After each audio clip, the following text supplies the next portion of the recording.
I am Rylanor of the Emperor's Children, ancient of rites, venerable of the Palatine host, and proud servant of the Emperor of mankind. That goes hard. Beloved by all. Hello everybody and welcome back to another video. Today we're going to be checking out The Ancient Awaits Rylanor's Last Stand by DQVO here on YouTube, guys. Yes, this was recommended to me by our prefect Hobbit, so big thank you to you, Hobbit, for the recommendation. I had a bunch of recommendations for it over the last few months, so thank you to everyone for those recommendations. But yeah, Hobbit recommended it, so of course we got to check it out this Friday, of course. Yeah, I do know a little bit about Rylanor. For those of you that don't know, I did mention this during the Space Marine stream, way back when we did that.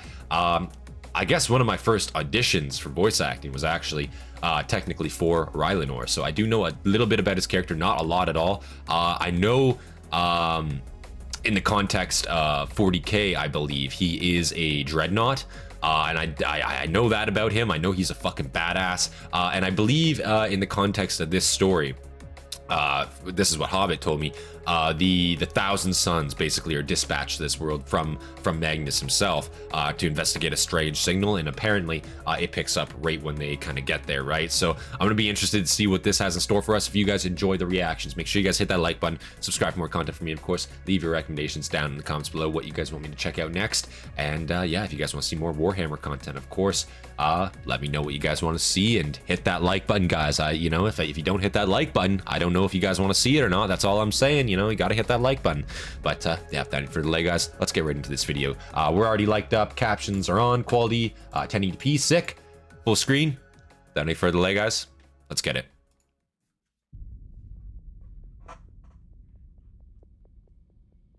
The Ancient Awaits by Graham McNeil. Rylanor's Last Stand. Careful, Visterio, said Murshid. There is great hate here. Great hate. Visterio nodded as he rounded a promontory of fallen rock and steel. His bolter, tracking to the source of the psychosonic assault. The prow of the craft had been split open in its abortive takeoff. A 6-meter gash torn through the pilot's compartment. Damn. At first he could not understand what he was seeing. A host of cables trailed from the starship like a writhing colony of snakes. They were coupled with an outlandish device, the function of which Visterio could not even begin to guess. But that was not the most surprising discovery. Lying on its side, partially crushed by a giant spar of steel fallen from above, was the shattered outline of a dreadnought. Dust and ash lay thick on its adamantium sarcophagus. The colour of its armour all but obscured. One leg had been sheared from its body, and its left side was buckled inwards so deeply that the flesh within was surely dead. That'd be pretty jarring to see. Arms, a Keras pattern assault cannon, and a splay-clawed power fist were aimed skyward, as if this ancient hero of the legions had sought to vent his fury towards the heavens with the last of his existence. The dreadnought lay upon something half buried in the rock of the cavern floor. Its surface heat-burned and unrecognizable. More cables snaked from the wrecked starship and were hooked into the object's underside, as well as to the war machine. A dreadnought, said Akhtar, lowering his weapon. Keep it covered, snapped Vistario, edging forward to better examine the strange device. It appeared to be a monster. Yeah, this is clearly not what they were expecting, right? Anytime you see a dreadnought like that, killed in that sort of manner, right? Like, again, crushed by itself. There's a starship nearby too. So whether, you know, that dreadnought was trying to engage that starship, or that landing craft, whatever have you, whether there was a fight that broke out there, or whether maybe they were on the same side, who knows? I'm assuming this is probably Rylanor, but I don't know for certain yet, so let's obviously keep watching. But that would be very jarring to see a dreadnought fucked up in that way. Its leg sheared off, the other leg buckled in, like inwards, you know what I mean? It's on its back, lying with its guns pointed up. What a jarring way to like find a dreadnought, you know? Damn. Edging forward to better examine the strange device. It's already appeared to be a suspicious. monstrous hybrid of musical instrument and an apparatus of excruciation, designed by a sadistic lunatic. Its colours were faded now. But we know of a few of them. Once it had been vividly painted and elaborately ornamented. It thrummed with energy, ripe with potential, and Visterio looked for a way to disconnect it. An angry buzzing built as he reached to unhook the nearest cable, as if the machinery were alive and aware of his intent. Do not. Visterio flinched at the sound, a grating, wheezing vox exhalation. He spun and brought his bolter up to aim at the not-so-dead-after-all dreadnought. Damn, dude. His finger tightened on the trigger, then eased off as he found himself staring down the multiple barrels of the Keras assault cannon. You are not him, said the dreadnought. Who's him? Visterio slowly lowered his weapon, lifting his free hand away. Murshid was held in the dreadnought's fist, struggling in vain against strength that could tear open the hull of a land raider. Damn, dude. Akhtar stood apart, his bolter trained unerringly on the dreadnought's sarcophagus. A gesture of defiance only. Even if the mass reactive penetrated a weak spot in the dreadnought's body, Visterio and Murshid would be dead before Akhtar fired the first round. Literally, yeah. so long. I have waited. Said the dreadnought. Forgot name. Forgot brothers.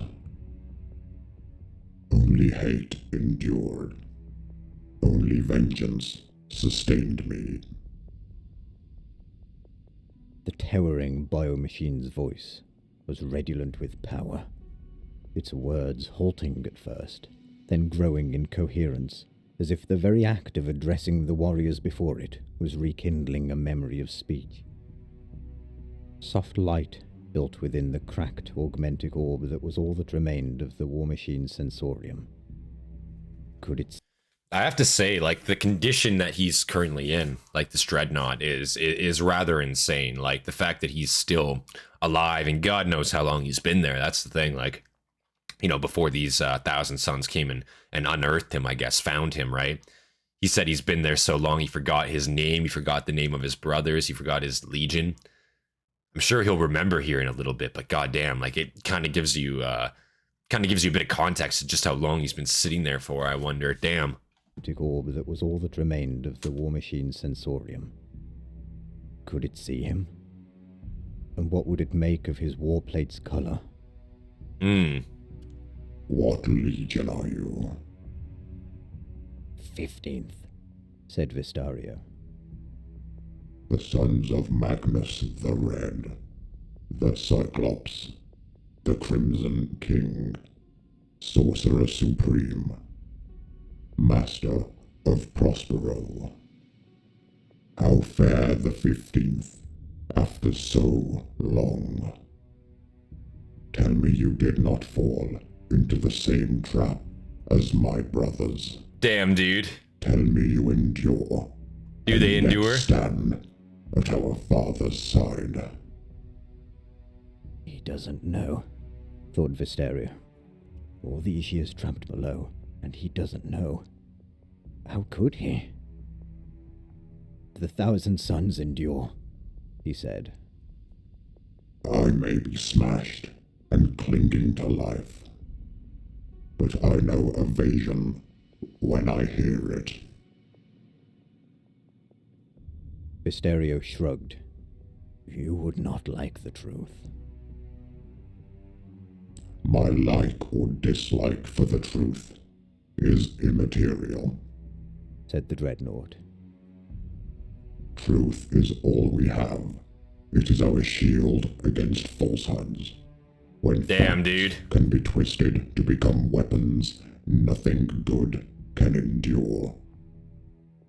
The Emperor taught me that, but too few of us took the lesson to heart, or understood how vital it was. I don't know, man. Rylanor might not like what these guys have to say. Again, these are Thousand Sons, right? These are Thousand Sons. And if you know, they obviously, you know what side they ended up on in terms of the war, right? I don't know how this is gonna go for them. You know, this seems like a pretty what's the word? Traditionally minded dreadnought, let's call it. So I'm not sure how he's actually gonna get along with these guys. He might. I don't think they're gonna come to blows, but who knows? Let's see. It was. Stereo briefly considered pointing out the lie that lay at the heart of the Emperor's crusade. Its corrosive effect, here we like go. A poison pill, slowly dissolving under the tongue. But he needed no Corvidae foresight to know the dreadnought would kill him instantly. Literally. For such an utterance. Literally, yeah. What is your name? Asked the dreadnought. Malin Vesterio, of the Corvidae Fellowship. What is yours? I am he who remembers, said the dreadnought. That's not very specific. or I used to be. An ancient mystic once said that it is the doom of men that they forget. But my memory is as broken now as my body. My purpose, I had one. It was to know, to remember. Examples of the past shape the present. Events of the future compel the past. Vesterio was acutely aware of how precarious was his position. Yeah. The dreadnought was clearly insane. After He's the lost his long fucking centuries mind. spent in isolation, without tech marines to minister the complex biomechanical cycles of his existence, and maintain his fugue state of slumber. Like it's a miracle he's alive at all, to be honest with you. To know what, you ask? Growled the dreadnought in irritation. Shells clattered as rusted autoloaders slammed them into the assault cannon. Uh-oh. Does not the 15th retain one whose task is to know, to see everything? I once knew all the things that mattered. Names, dates, places, things of moment. The oaths taken, the oaths broken, the litanies of the faithless. I am he who remembers. I am the Ancient of Rites. A sudden flash of prescience swept through Vesterio, and he craned his neck to look around the chamber, his mind's eye racing back the way they had come to the surface. He saw the war-racked world above as the bombs fell from orbit, shattering the city and laying waste to those who defended it. I know this world's name, he said, as its terrible legacy poured into him. Yes, said the dreadnought. of course you do. Horus cut it into the heart of every legionary, whether they were there or not. Oh. This is Istvan III. Oh, no. Yes. Wow. That's where we are. Said Vesterio. You are, I am Ancient Rylanor. said the dreadnought. Ancient Rylanor. Vesterio knew the name. How could he not? The tales spun around the betrayal at Istvan III filled entire wings of the gallery at Pergamum. This was where the canker at the heart of the legions was first revealed, where the legions had first spilled blood of their brothers in open warfare. Magnus had dispatched cabal after cabal, seeking truth from those who had fought in the battle, desiring to unravel its root cause. It seemed to Vesterio to be a thankless task, where every adept of the Corvidae knew that nothing ever really began. There could be no single moment from which this or any other event sprang. The threads could always be followed to some earlier moment, and the actions that preceded them. To attempt to pin any event's origin to a single moment in time would drive a mind to insanity. Very true. Perhaps it already has, thought Visterio, thinking of the desperate need he pretended not to see in his Primarch's gaze. Those who had fought through the virus-scoured hellscapes of Isstvan III described loyalist warriors of the World Eaters, Death Guard, Sons of Horus, and Emperor's children, fighting for months against their brothers. Damn, dude. Unimaginable horrors in the face of inevitable extinction. Yeah. The only mention of the Dreadnought's fate came from the most unreliable of narrators, Lucius the Swordsman. Lucius! Saul Tarvitz spoke of the underground hangar the Dreadnought was rumored to have found. "Why did you not escape?" asked Visterio. I would have, but the seismic shockwaves of Isstvan's death went deeper and lasted longer than any could have foreseen. The roof of the cavern collapsed, trapping me here as you see. Visterio glanced at the strange device hooked to the interior of the wrecked warship. "And what is that?" A sonic weapon of some kind. A handful of my former brothers found this place and sought to kill me. They failed, but the power of their weapons crippled me and left me as you see me now. "And you wrought it into... what? A distress beacon of some kind?" The Dreadnought's Voxcaster grated with...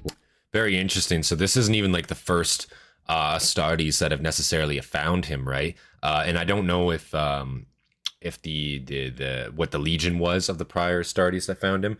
It doesn't really say. I know it said like all the colors were like obscured and whatnot. But yeah, so basically they came here in a lander. He fucked them up. They fucked him up, but he's still alive. So he used their ship as like a makeshift distress beacon, a transponder in a sense. Very smart. I'm surprised he was able to do that in his state. Some kind. The Dreadnought's Voxcaster grated with what Visterio took to be a rueful chuckle. A distress beacon, said Rylanor. I'm not in distress. a lure. A lure? Damn, dude. A lure for what? The sound of dead skin slipping over rock sent a chill down Visterio's spine. A silken voice answered the Dreadnought's question. "For me," it said. What? "Isn't that right, Rylanor?" Visterio's mouth fell open as a towering serpentine shape emerged from the shadows of the cavern. Is this Fulgrim? Limbed, sinuous, and No evil. way. No way. Ivory white hair spilled across the shocking purple of the sculpted warplate. At last. Said Rylanor. Fulgrim. Fulgrim? Yeah, it is Fulgrim. What the fuck? The prime... So he's been trying to lure Fulgrim. What a coinkydink that, like, just as these Thousand Sons also find it, Fulgrim is, like, instantly here. He's like, yeah, fucker. Yeah, I remember you, Rylanor, you little bitch boy. I'm here to fucking finish things off. I don't know what their history is. I'm guessing they must have, like, fought, or I'm assuming he's a dreadnought. He's probably got some mad beef with the Emperor's children. Let's see here. Fulgrim. The Primarch was an abomination, even by the standards of warriors who had seen their own father hideously changed by the transformative energy of the great ocean. Stereo felt aether fire pulsing from within Fulgrim's body. His ability to manipulate its energy is massively powerful, yet unsubtle. Swords glittered at his midsection, and his eyes roved the chamber, taking the measure of the present tableau.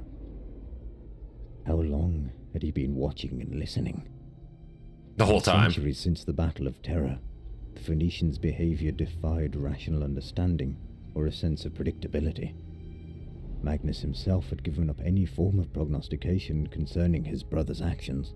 Yeah, Fulgrim's a fucking lost cause, bro. Begin to predict what Fulgrim might do next. Yeah. Ancient, said Fulgrim, sliding over the floor with grotesque peristaltic motions. You look terrible. A disgrace, even. What has coming from him of you, my Primarch? Oh shit, okay, I didn't know that. Okay, wow. So Rylanor was probably a loyalist then. He was probably a loyalist Emperor's Children. And I'm guessing, you know, during the betrayal on Istvan, right? Obviously he was one of the few that got, not one of the few, but one of the many, I guess I should say, one of the many loyalists of the traitor legions that held out and tried to fucking fight back against it, right? Damn, I didn't know that. That's interesting. Rylanor. Wow. His horrified disgust clear, even through the degraded quality of his Voxcaster. You are a monster. He is, yeah. Says the scrap of ruined flesh maintained by grotesque machinery. Like, no, you are a monster, Fulgrim. Like, 4 of them. His pale eyes were pearlescent orbs without pupils, soulless and devoid of anything that had once made him great. They regarded the warriors before him with only passing interest. I don't give a fuck about these Thousand Sun pussies. Magnus sent his broken sons to Istvan III. Did you learn nothing from the wolf's destruction of Prospero? My hermit brother should know by now that his meddlesome curiosity only leads to disaster. Damn, dude. Asterio fought to find his voice. Always a problem in the face of a Primarch. Doubly so in the presence of one so altered. Yet even though Fulgrim's appearance had changed so terribly, pangs of longing stirred in Asterio's breast. We heard his message, he managed. Too bad for you, said Fulgrim with a grin, taking in their predicament. Murshid still hung like a limp fish in Rylanor's grip. Too bad for you, is crazy. Covered by the assault cannon, and Akhtar stood immobile. His weapon trained unerringly upon the dreadnaught's sarcophagus. The Phoenician approached Rylanor. So, old friend, said Fulgrim, you have my attention. And what is it you want me to hear? And do try to make it diverting. After all, you've had millennia to perfect it. Damn, dude. Rylanor dropped Murshid and used the wheezing, grating limb to push its carapace upright. Asterio saw the muzzle of the assault cannon track away from him, following the Primarch's movements. He eased his mind into the warlike enumerations, letting the power of the great ocean into his flesh. Be ready, he sent to his brothers. A flash of thought only. He felt their understanding, and flexed his psyche in readiness for the wind. I love the Thousand Sons, man. Like I will say, the Thousand Sons out of the traitor legions, again, one of my favorite legions there are. Yeah, they don't know what the fuck's going on here. They don't know what the hell's about to go down. They were just worried about this dreadnought pointing its firearm at them, and now there's a fucking chaos Primarch, like a demon Primarch, fucking in their presence just randomly. Like, I would shit myself. What do? You know what I mean? This is above your pay grade. You weren't expecting this. You know what I'm saying? Like, you were just, you know, hey, distress signal. That's weird. Let's go check that out. You know, I'm talking, biting off a lot more than you can chew. And even Fulgrim here is just like, oh, that's unfortunate. You guys came. That's sad. You know, wish you didn't do that. Like, they probably know that they're in this shit. Like, there's no way that they walk out of this unhindered. You know what I mean? Like, let's see what happens. He felt their understanding, and flexed his psyche in readiness for the wielding of his powers. Right. Conflicting visions pressed upon the Thousand Sons gonna team up with Rylanor here? Shredding bullets and mass reactives, fire, and an unstoppable tide of virulent destruction. The omens are not good. Dust and rubble fell from Rylanor's armor like sand in an hourglass. Fresh portions of the smashed object beneath the dreadnaught's body were revealed, and humming power cables ran from Rylanor's sarcophagus to an opened control panel. The stereo felt his blood chill as he finally understood what it was. Has it truly been millennia? Asked Rylanor, his voice stronger now, coming from a time long ago and filled with infinite sadness and patient regret. It has, said Fulgrim, moving closer. Think of all that time wasted, all the glory unearned, all the victories denied. Rylanor gave another grating bark of laughter. Glory. You think I sought glory? How little you understand of your own legion. Wow. Yes, I have indeed perfected what I wish you to hear, said Rylanor, as Fulgrim reached out to touch him. And though I am sure you will find it diverting, it will not be me that says it. Fulgrim's grin faltered as he too saw what the dreadnought's body had obscured. No, he said, as if he thought he could stop what was about to happen with a word. Yes, said Rylanor, sending an activating pulse of energy to the armed warhead of an unexploded virus bomb. Damn, dude. The stereo saw the moment of detonation, a fraction of a second before it happened. Instantaneously, he beheld a vision of the explosive spread of the Life-Eater virus as it consumed them, dissolving like frost before the sun. He saw their doomed bodies transformed into replicating flesh refineries in which the hyper-evolving viral strands mutated and found ever more inventive ways of destroying organic material. All of this he witnessed in the space between life and death, the most fleeting glimpse. Because they're Thousand Suns, they just gonna come right back, right? But a fleeting glimpse wasn't all an adept of the Corvidae needed. Actor! Already in the blunt, pugnacious enumerations, Actar was unleashing his power, even as the detonation circuits of the virus bomb triggered. The casing shattered as the explosive heart of the bomb cracked open, and isolated viral compounds mixed in the precise amounts to catalyze the unstoppable reaction. Fire bloomed from the warhead in torturous slow motion, lapping around Rylanor's sarcophagus like low-grade viscous promethium.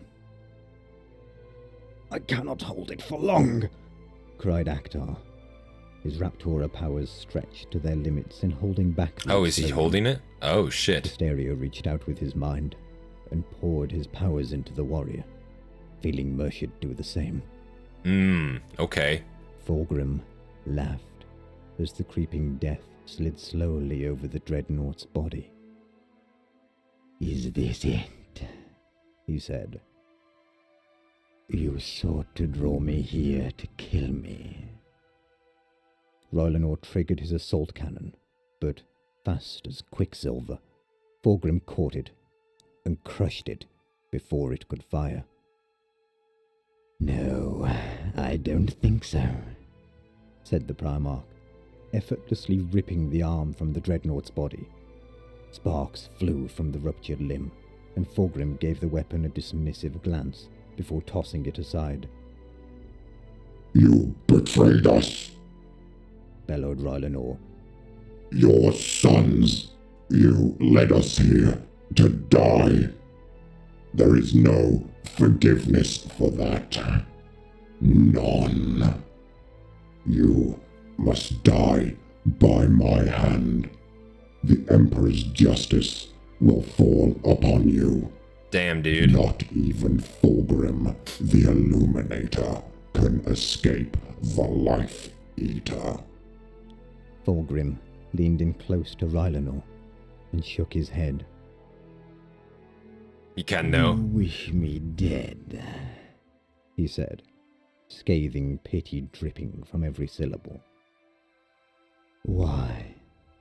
Because you think I betrayed you. The Legion. Oh, Rylanor, your thoughts are so narrow. If you could only see us now, how beautiful we have become. We shine so brightly, each of us a brilliant sun. Fulgrim reached down, sliding his bare hand inside a rent torn in the dreadnaught's armor. He smiled, closing his eyes and letting his tongue slip across his lips as he pushed deeper inside. Pause. There you are, Whoa. said Fulgrim, as Rylanor's voxcaster grated in fury. Wet and wriggling. I can feel your panic. It's delicious. Rylanor's power fist swung around, bathed in fire. It struck Fulgrim on the shoulder, but Aktar's psychic force was not simply confined to the Life Eater's detonation. Fulgrim laughed off the sluggish attack, and one of his lower arms drew a glittering sword of alien origin. The blade sliced in a cruelly precise arc. So the Thousand Suns are unironically like helping Fulgrim here a little bit. Like, you know, he wanted to detonate that Life Eater bomb, and Rylanor wanted to do that, and clearly, you know, that has been contained.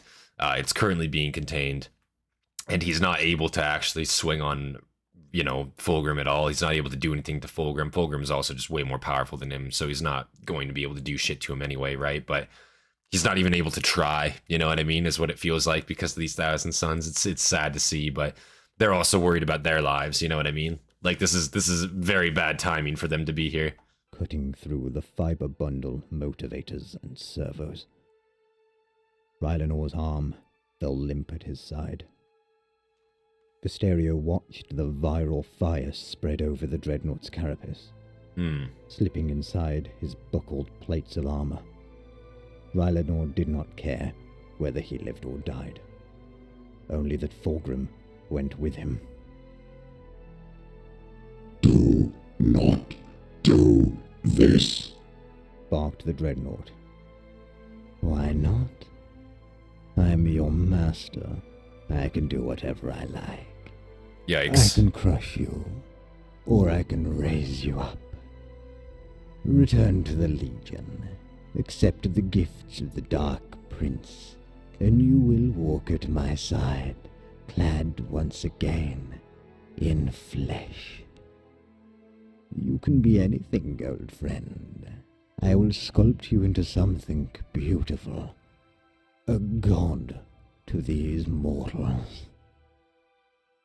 never. All we have left between us is that we will die together. Roared the dreadnought.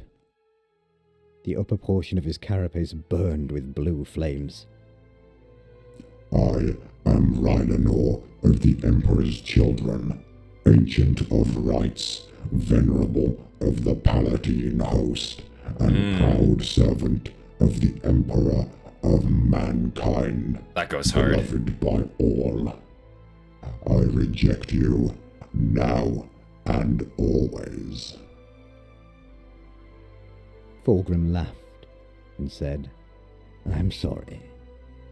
At least he's staying true to I was himself. offering you a choice. The Primarch wrenched his hand from Rylanor's sarcophagus, dragging a sopping mass of fluid and matter with him. Glutinous ropes dripped from his fingers.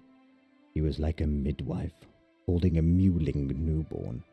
Ruptured cables spilled amniotic fluid, so stagnant it must surely have been poisoning Rylanor with every passing second. I will remake you, brother, said Fulgrim. You will be my crowning achievement. Though his body was little more than rags of wet meat, Visterio sensed Rylanor's horror at this last violation. An inescapable destiny, where he would become that which he hated most. What do we do? The question was Murshid's, and the connection between the Thousand Suns was so strong. that the Athenians' perception for emotions spread to all three of them. Asterio felt Fulgrim's infinite malice, his cruel enjoyment of Rylanor's anguish, and the helplessness of the Thousand Sons. The Primarch of the Emperor's children revelled in his overweening pride, a trait Magnus had more than once told Asterio had been present long before his fall. True. But more than anything, stronger even than Fulgrim's spite, Asterio felt Rylanor's pride and honor, the unbending core of greatness that had set him against his brothers and seen him descend into obsessive madness beneath the surface of a dead world. Asterio took the measure of Fulgrim, seeing nothing worthy in him. His warriors felt the moment his decision was made. Primarch Fulgrim, sent Asterio. Rylanor deserves better than you. The Primarch looked up, his once bright eyes now black and filled with the darkest poison. He deserves better than all of us. He raised his bolter and fired a mass reactive into the back of Akhtar's skull. The Raptor's head exploded. Damn, dude. And with his death, the psychic force holding back the warhead's detonation ended. Asterio saw fire, and once more, all life burned. Damn, dude. It took much less time for the Life Eater to burn out on Isstvan III's second death. Its first ending had claimed 8 billion lives, snuffed out in a matter of hours, when Horus launched his bombardment from the vengeful spirit. With such plentiful mortal flesh to fuel the Biokiller's fury, the psychic scream was said to have eclipsed the Astronomicon itself. Shadow emerged from the Undercity, a serpentine outline of cinders held together by a web of never-born energy. Not even the viral toxins wrought by ancient science could unmake that which the darkest powers of the warp had raised up. So I have to say, so it's kind of like they just kind of capped themselves there a little bit. Like he shot his friend to let the virus bomb go, kind of thing, in hopes that like it would kill Fulgrim, but also that Rylanor could be free. But obviously, the implication is that they're all going to probably die from that too, right? Now I don't know them being Thousand Sons. I know their bodies can be remade and shit. I don't know if it works in this context. Somebody let me know. Also, sorry, my fucking allergies are now hitting me like a truck, so I apologize about that. Jesus.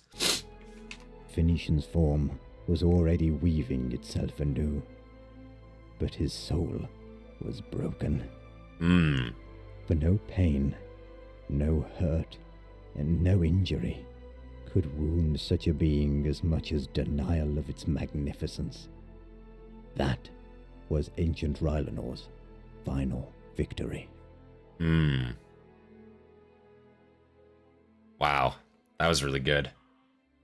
That was really, really good. DQVO, the Ancient Awaits Rylanor's Last Stand. DQVO, we've only checked him out, I think 2 or 3 times on the channel now. This will probably be the second or third. And man, I really like his content. I really like his voice acting. The way he narrates these stories, the way he gets the message across, you know, he does a very, very good job at it. I really like his voice. I wish I will say I wish the volume was a little bit louder. Even me on max volume, it's almost a little too quiet for me. That's the only complaint I do have, but I really, really enjoy his narration style, really enjoy his voice acting. And I thought this was a great story. I can see why so many of you guys wanted me to check it out over the last few months here now. Wow, what a back and forth there. And ultimately, you know, they sacrificed themselves to kind of keep Rylanor pure in a sense, which is, and that's why, you know, the Thousand Sons, I do have respect for the Thousand Sons, because even though they technically are traitors, they're almost the least traitor of the traitors. Does that make sense? You know what I mean?